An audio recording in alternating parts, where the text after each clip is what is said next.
গ্রামের নাম হরিদাসপুর। মধ্যরাত, আকাশ ভরা মেঘ, চাঁদ কোথাও নেই। দূরে বাঁশঝাড়ের ফাঁক দিয়ে শিয়ালের হুক্কা হওয়া ডাক শোনা যাচ্ছে।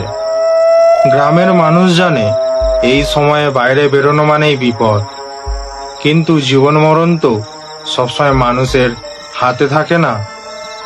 গোপাল মণ্ডল এই গ্রামের একজন মাঝবয়সী কৃষক। সেদিন গভীর রাতে ফেরার পথে পড়ল সে চরম বিপদে। মাঠে কাজ করতে করতে সময় কেটে গিয়েছিল। বাড়ি ফিরতে রাত গড়িয়ে গেল। অন্ধকার গ্রামের পথ ধরে এগোচ্ছিল সে। হঠাৎ বাঁশঝাড়ের দিক থেকে কে যেন তার নাম ধরে ডাকলো। গোপাল, ও গোপাল, শুনছো? কণ্ঠটা ছিল নরম অথচ অস্বাভাবিক রকম টান টান। মনে হচ্ছিল অনেক দূরের কোনো নারী তাকে ডাকছে। গোপালের বুক ধরপর করে উঠল। এ ডাক যে নিশির ডাক, সেটা সে ছোটবেলা থেকে শুনে এসেছে। বড়দের মুখে গোপাল শুনেছিল নিশির ডাক মানে মৃত্যুর ডাক। রাতে যদি কারোর নাম ধরে ডাকে, তাকে যদি সে অনুসরণ করে আর সে ফিরে আসে না, আত্মা টেনে নিয়ে যায় অজানা অন্ধকারে। এই কথা ভেবে গোপালের গলা শুকিয়ে গেলেও সাহস জোগাড় করে পা বাড়ালো। মনে মনে নাম জপতে লাগলো, মা কালী রক্ষা করো।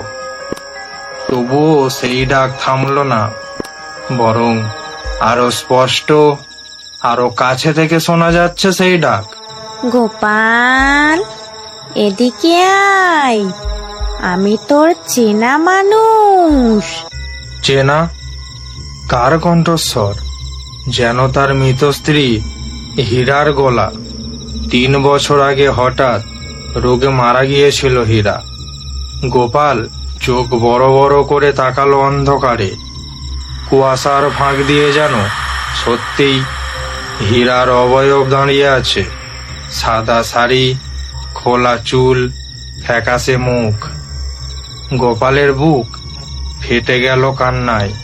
কিন্তু মনে পড়ল নিশি নাকি মৃতদের রূপ ধরে মানুষকে ধোঁকা দেয়। সে পা থামিয়ে মাটিতে বসে পড়ল, চোখ বন্ধ করে নাম জপতে লাগলো, হে মা কালী রক্ষা করো আমায়। হঠাৎ পিছন থেকে কে যেন ঠান্ডা বরফের মতো হাত চেপে ধরল তার কাঁধে। গোপাল পিছন ফিরে তাকাতেই শরীর জমে গেল। এ হীরা নয়, এক বিকট রূপ। লম্বা দেহ, চোখ দুটো জ্বলছে কয়লার মতো, দাঁত বের করে হাসছে সে। তুই পালাতে পারবি না গোপাল। কণ্ঠস্বরটা শীতল, হাড় হিম করার মতো। গোপাল প্রাণপণে দৌড়াতে লাগলো। বাঁশঝাড় পেরিয়ে ক্ষেতের আল দিয়ে ছুটে চলেছে গোপাল। কিন্তু সে যতই দৌড়ায়, পিছন থেকে একই কণ্ঠস্বর তার পিছু করছিল, গোপাল, ও গোপাল, মনে হচ্ছিল চারদিক ঘিরে ডাক আসছে। গোপাল, গাছে থাকা বাদুড় ভয় পেয়ে উড়ে গেল। বাতাস থেমে গেল। নিস্তব্ধ অন্ধকারে গোপালের দম বন্ধ হয়ে আসছিল। পরের দিন সকালে গ্রামের মানুষজন খুঁজে পেল গোপালকে। তার শরীর পড়েছিল শ্মশানের পাশে বটগাছের তলায়।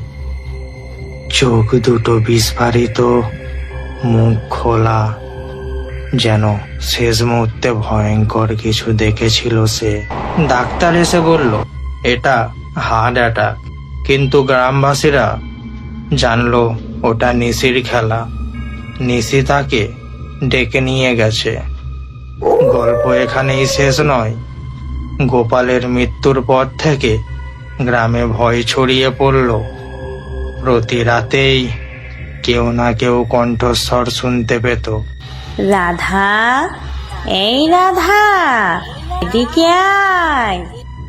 লোকজন আতঙ্কে সন্ধ্যার পর বাড়ি থেকে আর বেরোয় না। ক্ষেতের কাজ অর্ধেক বন্ধ হয়ে গেল। বাজারে যেতে সাহস করে না কেউ। একদিন বাজারে গিয়ে লোকজন মিলে গ্রামের পুরনো তান্ত্রিক বাবা গগন্নাথের কাছে গেল। বৃদ্ধ তান্ত্রিক নিষের ডাক একবার গ্রামে পড়লে সহজে যায় না। কারোর আত্মা অপমৃত্যুতে আটকালে সে নিশি হয়ে ডাকে। গোপালের স্ত্রী হীরা হয়তো শান্তি পায়নি, আর তার আত্মা এখনো গ্রামে ঘুরে বেড়াচ্ছে। তান্ত্রিকের পরামর্শে গ্রামবাসীরা শ্মশানে পূজা দিল। হীরার জন্য প্রদীপ জ্বালানো হলো, কিন্তু রাতে আবারও ভয়ঙ্কর ঘটনা ঘটল। বৃদ্ধ কৃষক হরিদাস কাকা রাত 3টেই ডাক শুনতে পেল তার উঠানে। কাকা, আমি তোমার মেয়ের মতো, বাইরে আসো। হরিদাস বাড়ি থেকে বেরোতেই সকালবেলায় তার দেহ পাওয়া গেল কুয়োর পাশে। মাথা থেতলানো, চোখ উল্টে গেছে। গ্রামের লোকজন ভয়ে স্তব্ধ হয়ে গেল। তারপর শুরু হলো মৃত্যুর পর মৃত্যু মিছিল। 5 দিনের মধ্যে 4 জন মানুষ নিশির ডাকে প্রাণ হারালো। সবাইকে পাওয়া গেল শ্মশান কিংবা বাঁশঝাড়ের কাছে। তান্ত্রিক গগন্নাথ এবার গুরুতর মুখে বলল, এই গ্রামে শক্তিশালী অশরীরী বাসা বেঁধেছে। শুধু পুজো নয়, এর জন্য দরকার বলি, প্রাণের বলি। গ্রামবাসীরা শিউরে উঠল, কিন্তু আতঙ্কের কেউ বিরোধিতা করল না। নির্দিষ্ট রাতে গগন্নাথ মন্ত্রপাঠ শুরু করলো।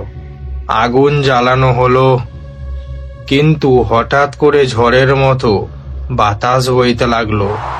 প্রদীপগুলো সব একে একে নিভে যেতে লাগলো।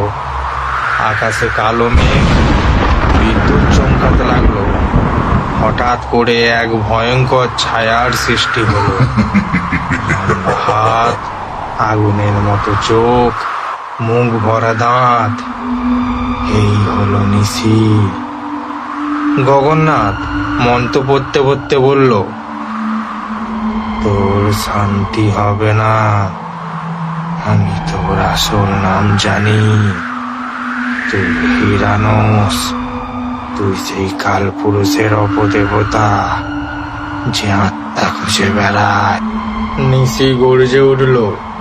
চারপাশের গাছ কেঁপে উঠল সঙ্গে, কিন্তু শেষ পর্যন্ত দেখা গেল সকালে তার দেহ ছিন্ন ভিন্ন হয়ে পড়ে আছে পূজার আসরে। তার চোখ নেই, বুক ফাটা। গ্রামবাসীরা বুঝলো এবার গ্রাম শেষ। নিশিকে আর আটকানো সম্ভব না। আজও সেই গ্রামে রাত নামলে কেউ বাড়ির বাইরে পা রাখে না। অনেকেই গ্রাম ছেড়ে চলে গেছে। যারা এই গল্প কেবল লোককথা নয়, বাস্তব আতঙ্ক বটে। কারণ মৃত্যু যেখানে আছে, অন্ধকার সেখানে ঘনীভূত, আর সেখানেই অপেক্ষা করে নিশি। তো বন্ধুরা, গল্পটা শুনে কেমন লাগলো কমেন্ট সেকশনে জানাতে ভুলবেন না কিন্তু। আবার আমরা হাজির হব নতুন কোনো হাড় হিম করা গল্প নিয়ে। ততক্ষণ ভালো থাকুন, সুস্থ থাকুন, আর দেখতে থাকুন